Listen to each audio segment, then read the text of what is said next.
And you'll edit out the bad parts? And there won't be any bad parts. I don't know, Wayne. You get this, your memory goes, psh, say, what was I trying to say now? Okay, we're ready when you are. Okay. Well, I'm Laura Anderson. Okay. I'm glad to know you already, but I'll tell you more about what we're doing today. Okay. You already know about our oral history project, and this interview will become part of that collection of oral histories. But we also have a second purpose in mind for this, which is a kiosk that's going to be in the permanent exhibition after we renovate a few parts of the galleries, which I hope you've heard about, but we plan to do the physical construction of that in the fall and perhaps have a ribbon cutting next February. Great. We don't know about that, but Okay. currently, and I know you walk through there all the time with groups who ask you to speak, but when you get to the section with the television sets where we interpret the children's movement, there's that drum thing that a lot of people don't even know you can move and Yeah, right. see the photos on some mug shots and thumbprints and things. We've decided, since that doesn't get enough use, that we want to replace it with a kiosk that will have some oral histories. Okay. So there you go.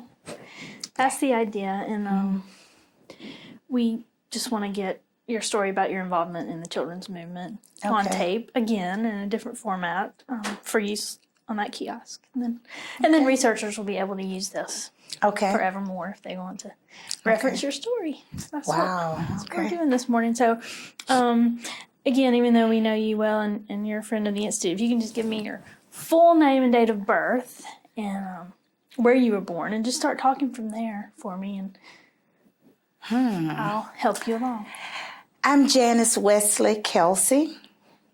I was born April 18th, 1947 in Birmingham, Alabama, to Henry and Katie Wesley. I grew up in the Titusville area of Birmingham. I am a product of the Birmingham City Schools.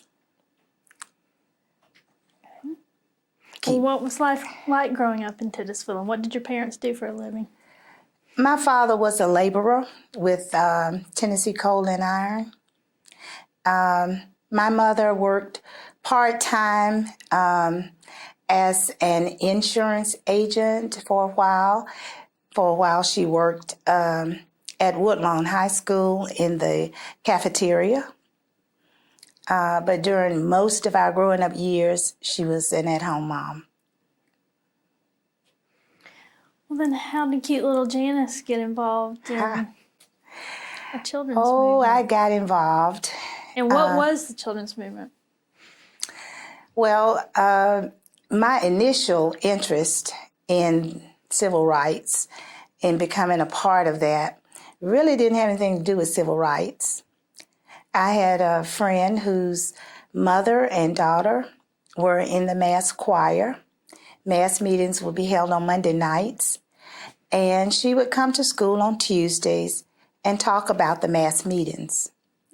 She would say things about the good singing, about all of the ministers who could speak so well, about how crowded the churches would be. And she talked about the cute boys that would be there. I said, I gotta go. So I got permission to go to a mass meeting, and it was everything that she had described. The music was great. Carlton Reese could do wonders with that organ. Speakers like Shuttlesworth and King and N.H. Smith, they were all well-dressed and well-spoken, and I was quite impressed. And at that first meeting, one of the ministers who looked a little different than the others, his name was James Bevel, asked all of the teenagers to meet him in the church's annex. That particular meeting was held at New Pilgrim Baptist Church. We went to the church's annex. He polled the audience, what schools we went to. We had a lot of school spirit, and we cheered when he called our school's name. Then he went back and started asking questions. Okay, I'm a graduate of Ullman High School. He said, at Ullman High School, how many electric typewriters do you have? Electric typewriters were probably like computers are today. And I said, we have one, but I get to type on it because I'm a good typist. And he said, did you know at Phillips High School, which was an all-white school, that they have 3 rooms of electric typewriters? They don't even practice on those things you use at Ullman. That kind of got my interest rolling. He asked if any of the guys there played football at Ullman. My brother was on the football team. And he asked, have you ever wondered why your helmets are blue and white when you get them, but your colors are green and gray? My brother said, we always paint them the right colors. He said, well, why do they come in green and gray? And of course, we didn't know the answer. And he said, it's because you get Ramsey's discards. He didn't just choose Ullman, he gave lots of examples. But it gave me the knowledge that something wasn't right with this picture. He asked if we'd ever looked at our copyright dates in our textbooks. And I hadn't looked at a copyright date. Table of contents, yeah. Copyright date, no.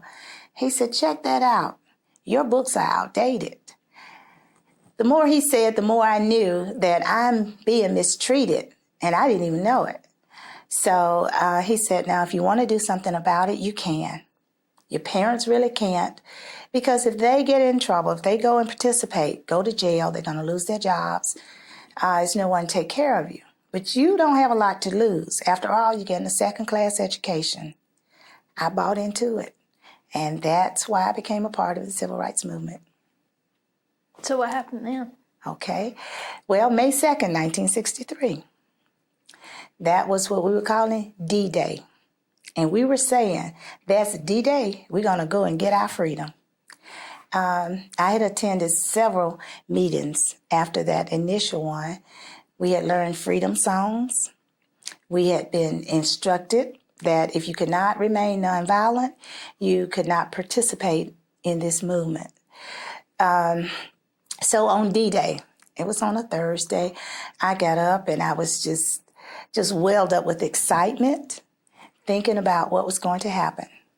We knew that if we paraded without a permit, we were going to jail. So I had packed my purse, got my toothbrush, soap, deodorant, all the things I thought I would need for a nice overnight stay. And my mother sensed something was going on. They were talking about it on the radio in coded words, about we're going to have a party in the park, we're going to turn it out, saying things like that. And we knew exactly what the DJs were talking about. My mother cautioned me. She said, I'm sending you to school. Don't you go anywhere and get in any trouble. I don't have any money to get you out. I said, yes, ma'am. That's what she needs to hear. That's what I said. But I was going to school. I just wasn't going to stay. So because the plan was to go to school and then walk out. So we went to school, and everybody was talking about it. And when we went to first period class first and then to homeroom, when it was time to go to homeroom, we started walking out in droves. People were driving around the campus, offering rides to 16th Street Church, but most of us chose to walk. We walked and we were singing freedom songs. And when we got to 16th Street, there were people everywhere. In the park, on the steps, in the church, all over. And the excitement just intensified. And when we went into the church, we sang, we prayed, and Andrew Young and James Bevel were in charge. They lined us up in pairs, and they sent us out, I found out later, in waves of 50. I was in that first wave. We joined hands, walking out in pairs, singing, "We Shall Overcome." Got maybe a block away from the church before we were stopped. Police officer speaking through a megaphone told us that we were in violation of a city ordinance. We could not parade without a permit. We could get out of the line, nothing would happen. If we remained in the line, we were going to jail. That was a very intimidating moment for me personally. I was not accustomed to disobeying adults, especially a white male who had a stick in one hand, a pistol on his hip, and I kind of wanted to obey him. Someone further back started singing, "We Are Not Afraid." That gave me the courage to remain in the line, to get in the paddy wagon, and to go to jail. Keep going. Okay. We went first to, we had been told to all say we were going with the same age so that we would go to the same place. I didn't know it was a strategy. I just thought that was something we were doing. So we were saying we were 15, most of the girls. If you were 15, they got us from family court and carried us to the county courthouse. It was interesting to me that as people continued to be arrested, the family court was just jam-packed. So they had to call a school bus to get us. Birmingham City didn't have school buses at that time. So I had my first ride in the front of the bus. And I was just as happy as a lark to ride in front of the bus and left family court, came to county jail. County jail, we were fingerprinted, mug shots were taken, and we were taken upstairs. County jail was not a really nice place to be. It was cold. There weren't mattresses on the beds. There weren't petitions at the commode.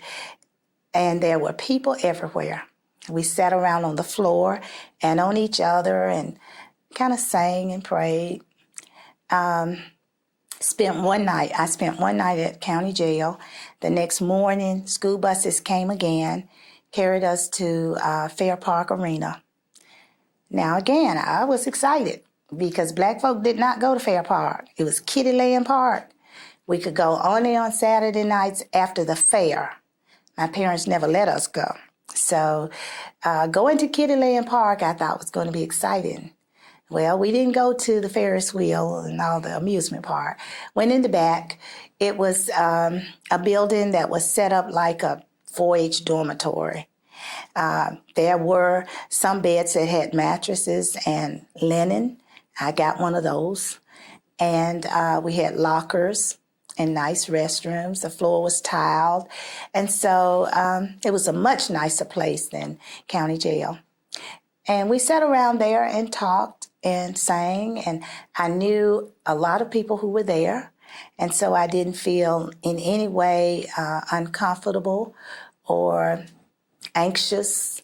In fact, a news reporter came.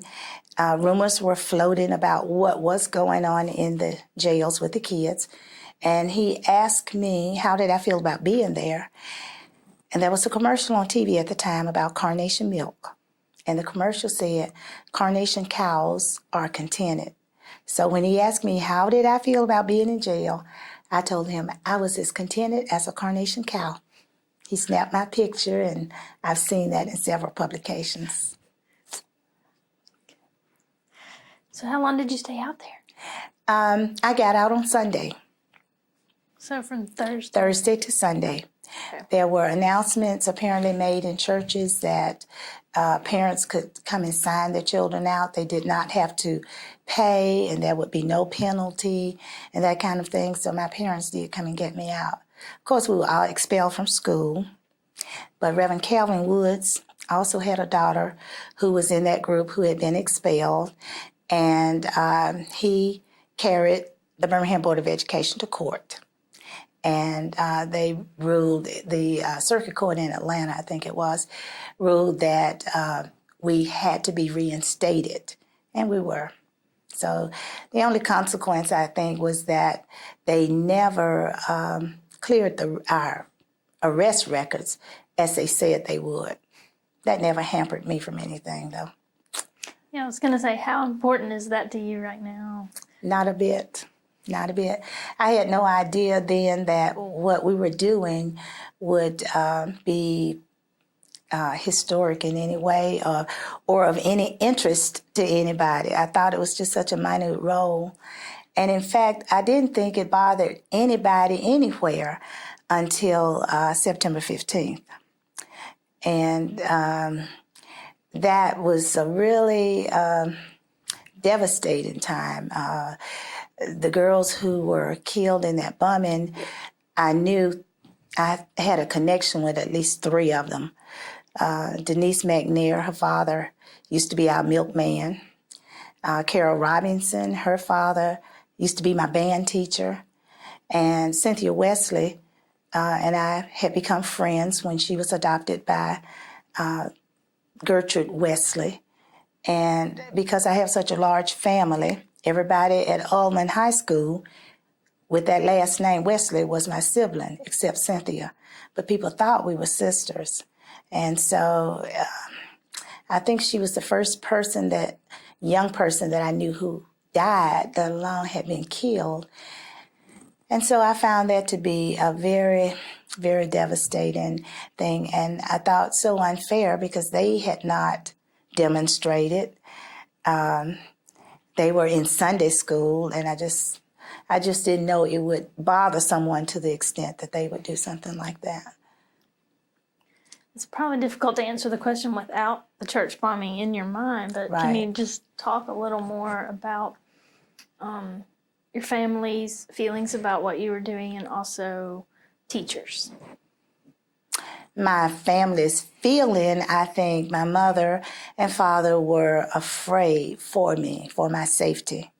I had no idea that I was in any danger, so I didn't have any fear. I think when I was released, that they were relieved that nothing had happened. However, by that time, my brother was in jail. But I think after the arrest and the release of the children, I think our parents were proud that we had enough courage to stand up for what we believed in, and they were proud of us. Now, teachers, what do you mean? What about teachers? Well, What did my teachers at the school think? Oh, yeah, absolutely. Because I remember asking one of my teachers, I had a good GPA and I wanted to protect that. And somehow or another, we respected teachers a lot more then than I think they're respected today. And I had asked her, she was a young teacher, suppose some kids walk out of your class today, are they going to fail? And she said, well, if everybody walks, there's nobody to fail. And for me, that was saying it's okay to do it. Yeah, so I think the teachers really were okay with it. They couldn't say it, but they didn't try to stop it. Okay.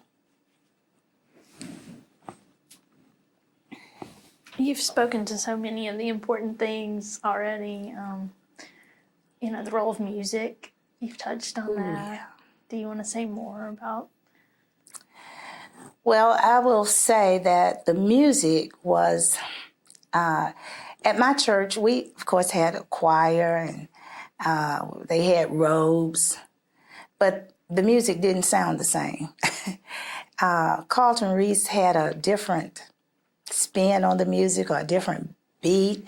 He had taken a lot of the Negro spirituals and changed the words, and they were so applicable to what we were fighting for until it just raised an awareness and an excitement that just made us want to be a part of it.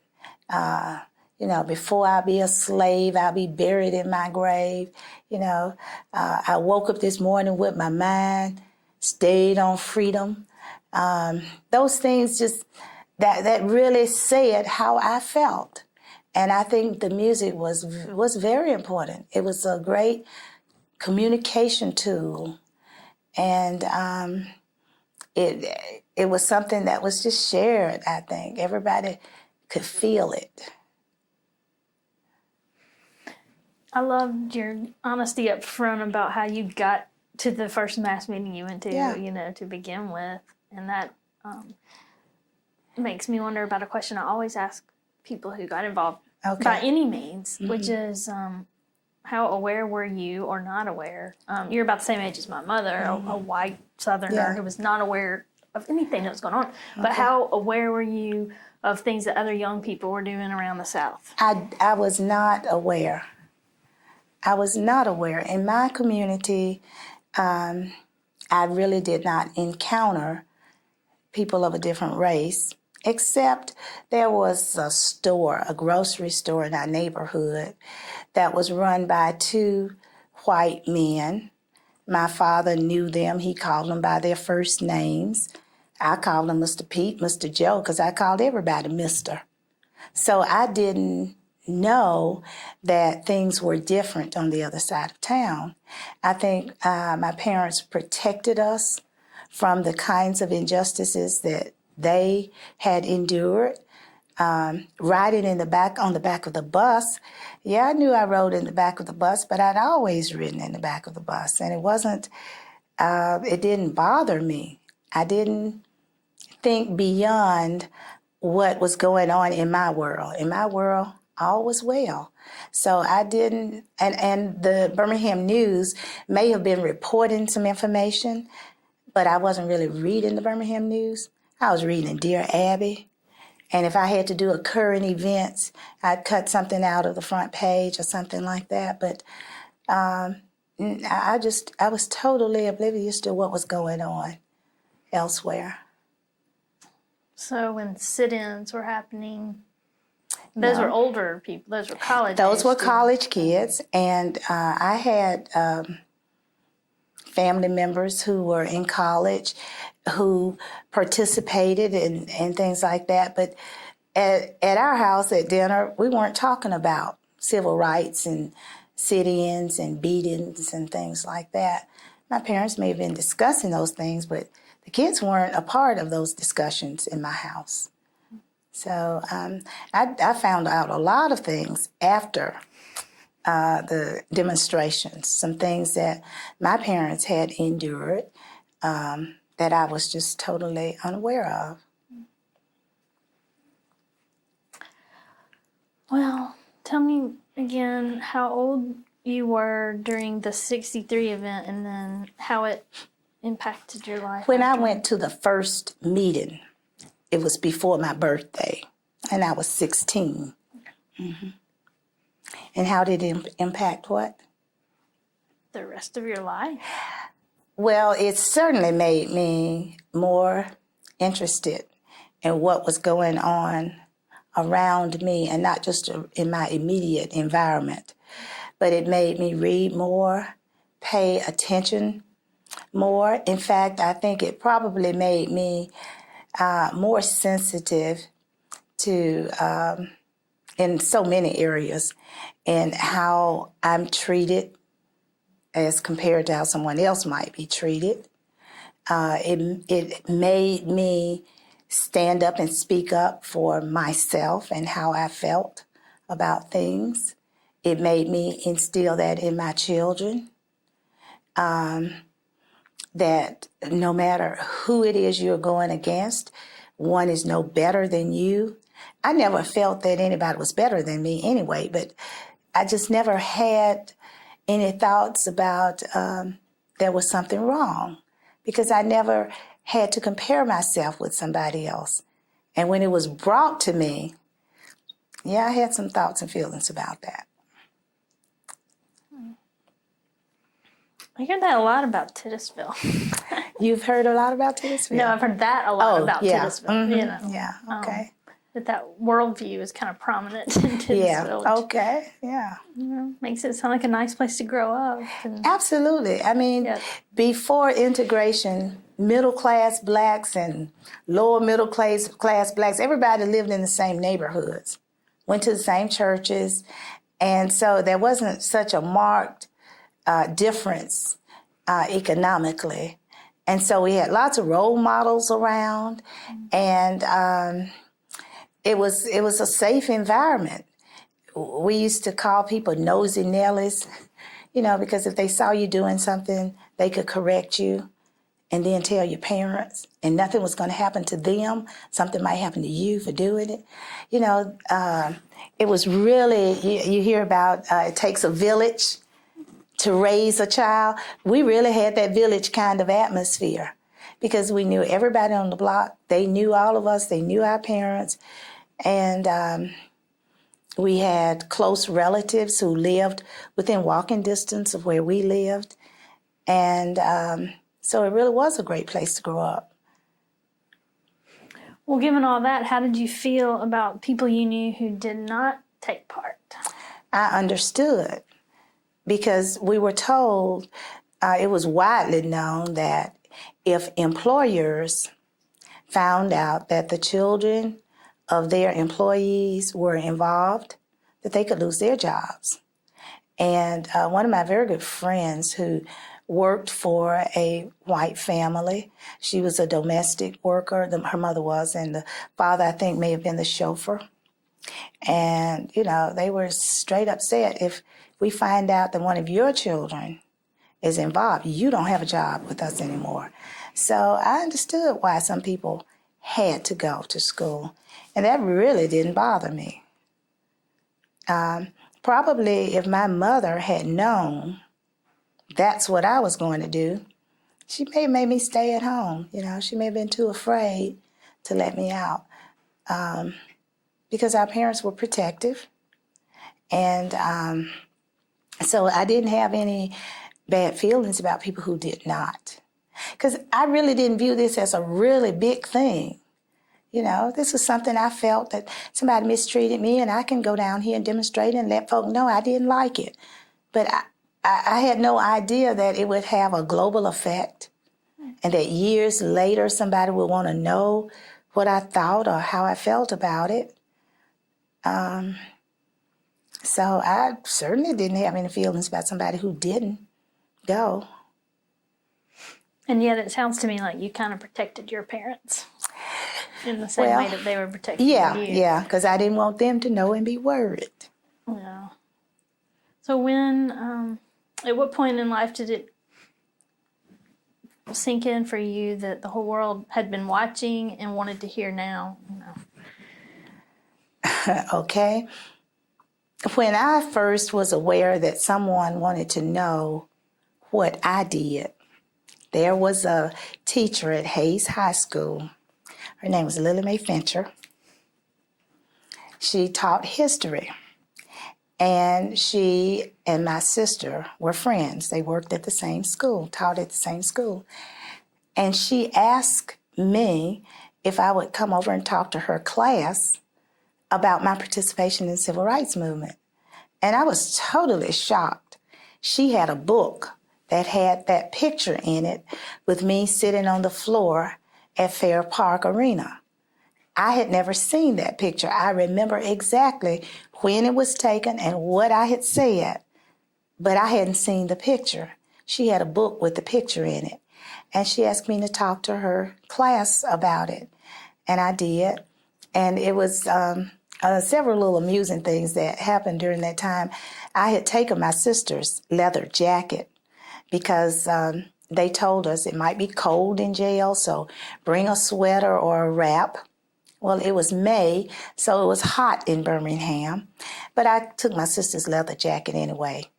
And she had a friend of hers who was in the service had given her his wings, and she had them on the collars of the leather jacket, and I thought that would be right nice to take. And I took it, and when I checked out, somebody had taken it out of my locker. And for years, we just went round and round about that leather jacket that got stolen in jail. So we just kind of teased about that, and Lily Mae knew about that. She asked me if I'd ever replaced it. Nah, not yet.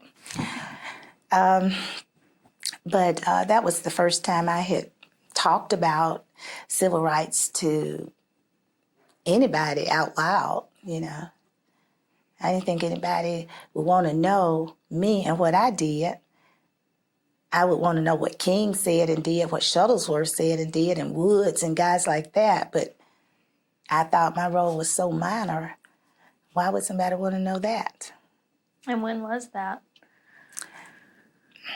That was the first time when Lily Mae Fincher asked me to speak Was to that her in class. the 70s or 80s? Or What year? Oh, gosh.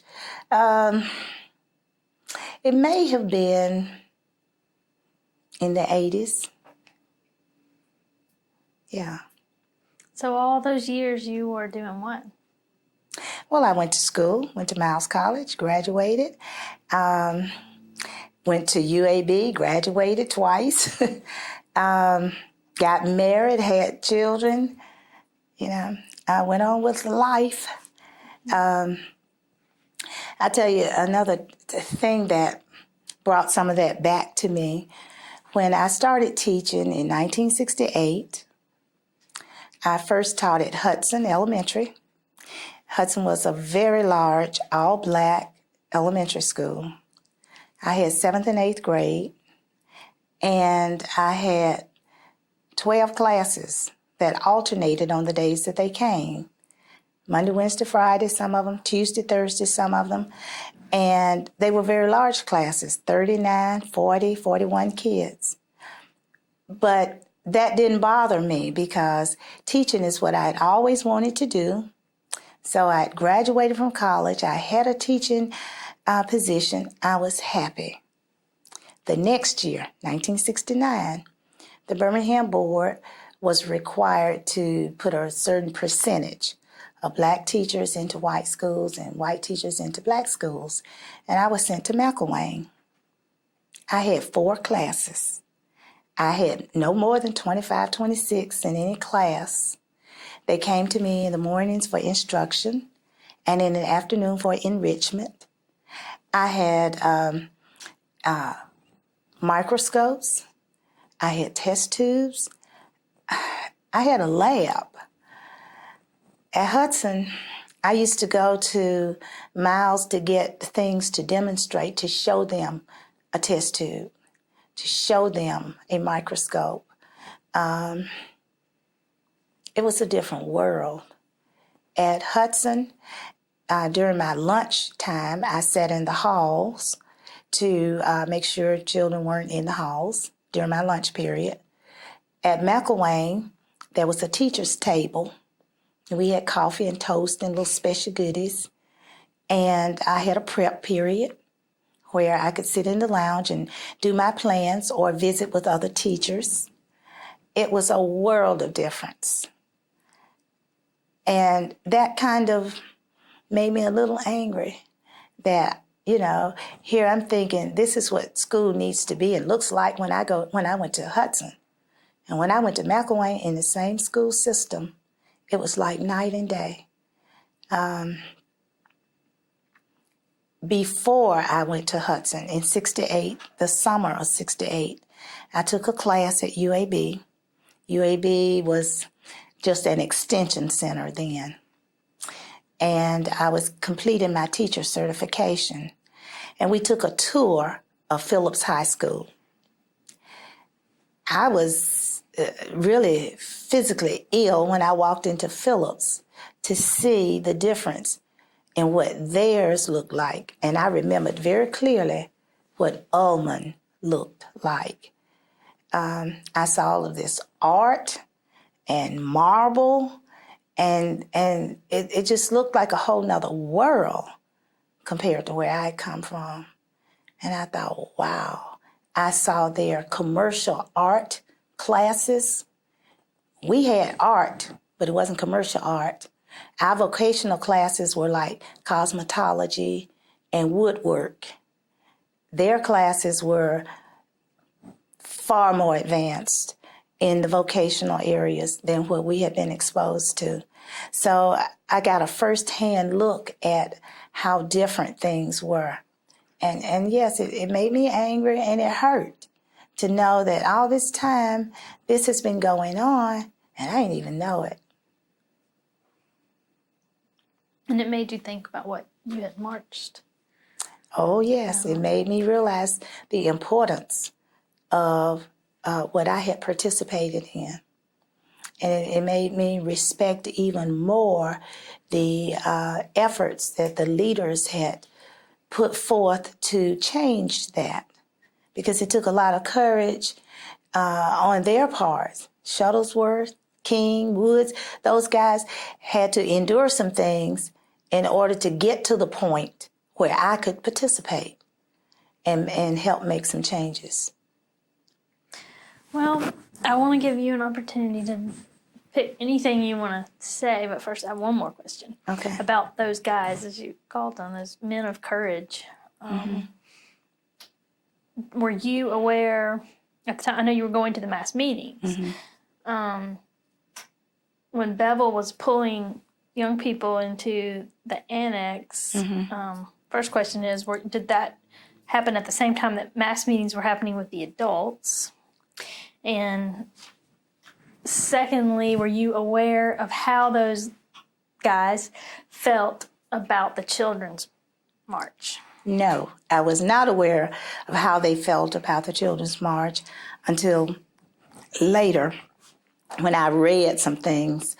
What was the first part of your question again? You mentioned Bevel. Yes. Taking the young people aside. There was a point in the mass meetings after all this speaking and singing, they invited people who wanted to be a part of the movement to come down front. And generally that was aimed at adults. But Bevel stood up and asked for teenagers to come and meet him in the annex. So it was near the close of the meeting, kind of at a time, like at our church, we have an invitation to discipleship when the minister gets through preaching and you can join the church. Well, it was an invitation to join the movement. And so he invited us to go to the fellowship hall. Well, it was called the church's annex, but that's what it really was.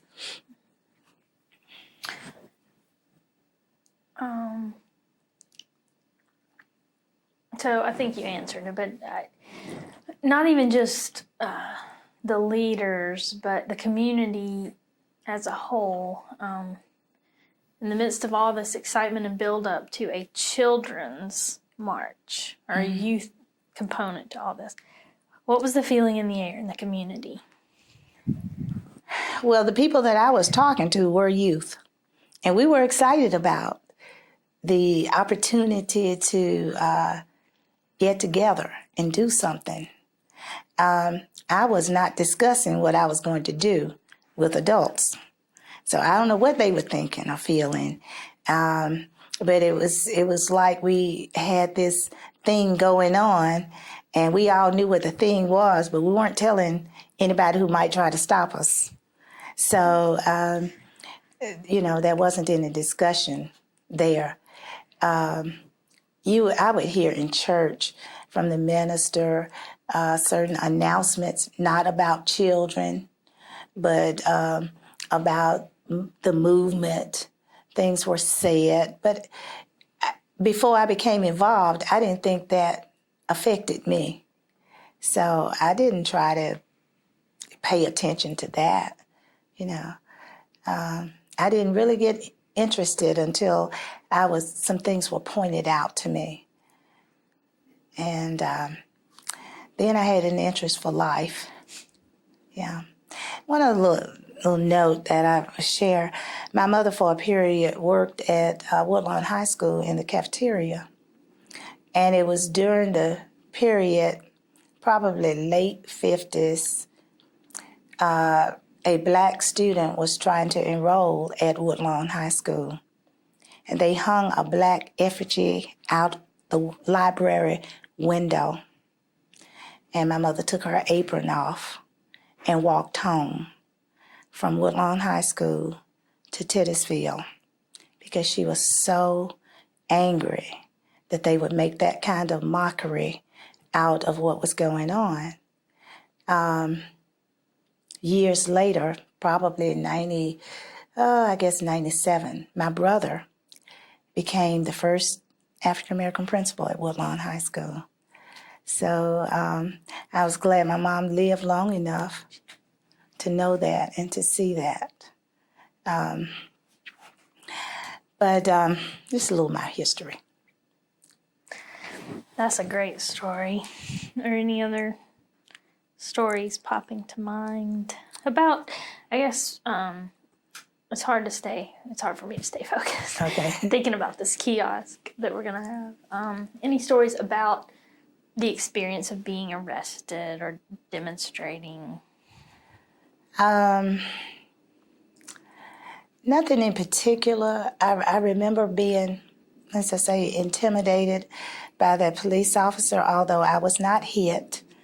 I wasn't spit on, but we had been told that those were possibilities and that the only thing we could do was sing or pray. We could cover our heads. They told us how to get down and cover our heads if somebody hit us, but we were not to respond. And I knew some kids who decided they did not want to participate if they couldn't fight back. But most of the folk that I knew wanted to be in the movement. That was the thing to do. And so all of my friends almost went to jail. And in jail, I didn't have any fear. There was talk about homosexuality and what was going to happen to the kids. The only thing that I experienced, now I guess you need to put this on tape, but one of the, what do they call them, trustees, when it was time for me to leave, my parents were downstairs. This woman earlier in the day had commented to me about my legs. And so my girlfriends were saying, oh, you better not go around her because she's going to get you and all that. And then when my parents came, they sent her to get me. Yeah, I was a little intimidated by that, but she didn't say or do anything. Just took me downstairs. I never thought about it till now, but was it sort of an equal number of girls and boys who participated? I think about the call to nonviolence and how difficult that was for some people to accept. I mean, it's just a stereotype, but I imagine it would be more difficult for the boys. Probably was. I don't really remember how many boys, because where we were, they were all girls. Mm-hmm. So I don't know. My brother ended up at the city jail, which is in Titusville.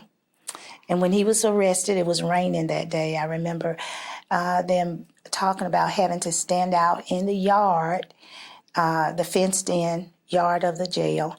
And they stood out there a long time.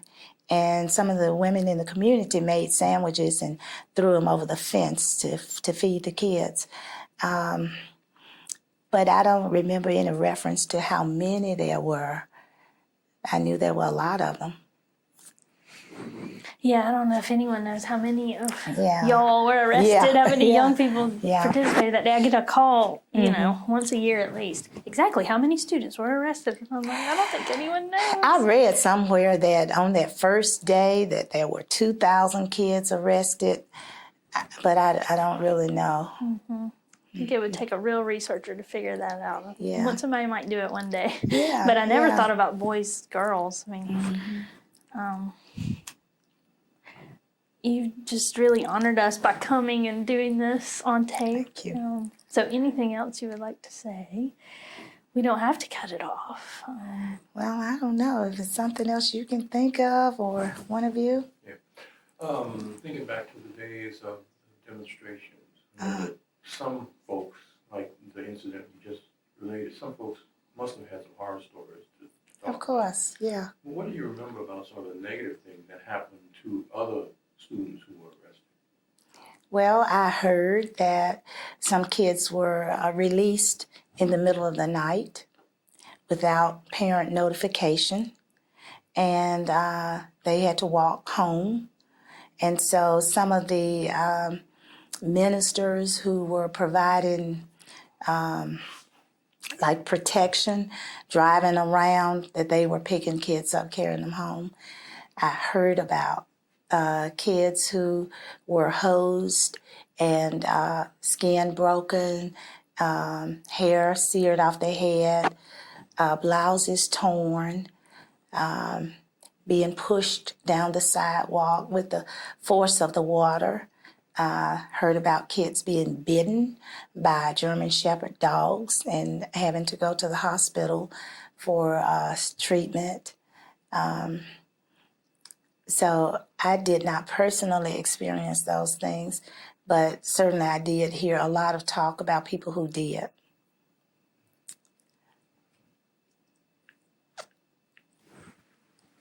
Anything else? Is that it? I think we got some good stuff for that kiosk. We really appreciate it. Okay. Am I going to get to see it I would think so.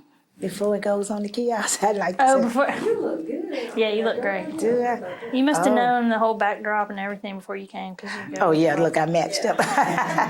It's a perfect outfit for that. Oh, wow. Did you ever try to get your mug shot? I didn't. My husband tried to get it, and they didn't. Something, he ran into a problem trying to get it, and I told him I was going to try to get that because I do know somebody who got a copy of her arrest record, but I don't think she got her mug shot.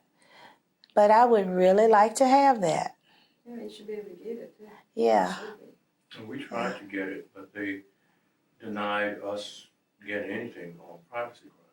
They said that the individual would have to give permission that it would be released.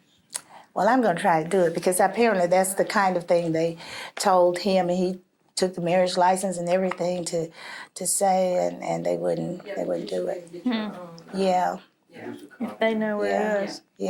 yeah, right. Well, I am going to try that because I would like to have that. Yeah. Yeah. So it's been interesting. And I guess the reason I don't mind talking about this and doing things like this is because I feel that if you don't know your history, you're likely to repeat it. And I see subtle ways that people try to impose the same kinds of things that were imposed on us early on. And so I guess I'm acutely aware that racism is alive and well. And I don't hate anybody, but I don't have a lot of trust without some investigation.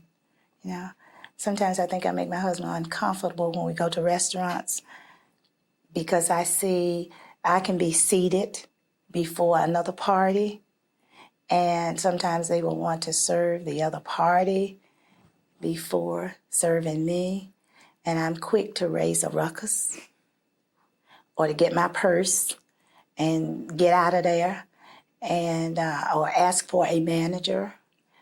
And so I've been accused of being too sensitive, but I don't think I'm too sensitive, but I am acutely aware when somebody is not treating me fairly.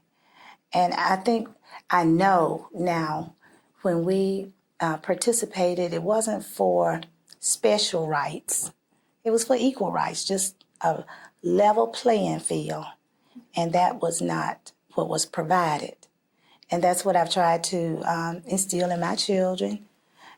You fight for what is right. I don't want anybody to give you any better advantage or better opportunity, but then don't deny me anything that I'm due. My children went to St. Paul's downtown for elementary school, and my daughter used to complain. It was about 3 black kids in her class that sometimes she would raise her hand and the teacher would ignore her. I said, but she can't teach that one next to you without you hearing what she's teaching. So you just sit in there anyway and raise your hand anyway, take your notes anyway. They both turned out pretty good. I'm proud of them. I'm proud of them. Your mother, after she found out that you were Jew and your brother, how did she take it and what happened? I understand she was upset. But I think by the time I was released, she was relieved that nothing had happened. And I told her about, people and who was there and what we did and things like that to reassure her that it wasn't as bad as she might have heard. So I think she was relieved that everything went okay. Sounds to me like she would have participated I know she would if she had have. been your age, and that she didn't want to be told things because she wanted you to do it. I am sure she would have been. She- Had she not had 9 kids, she might still have participated. Yeah, but yeah. She was always a community activist in terms of petitioning City Hall to get the streets paved and to get street lights in our neighborhoods and things like that. She was always very active in doing things like that. So I am certain, had she had the opportunity, she would have been a participant as well. Sounds like it. Well, thank Is you that it? again. Thank you Okay. again. Whew.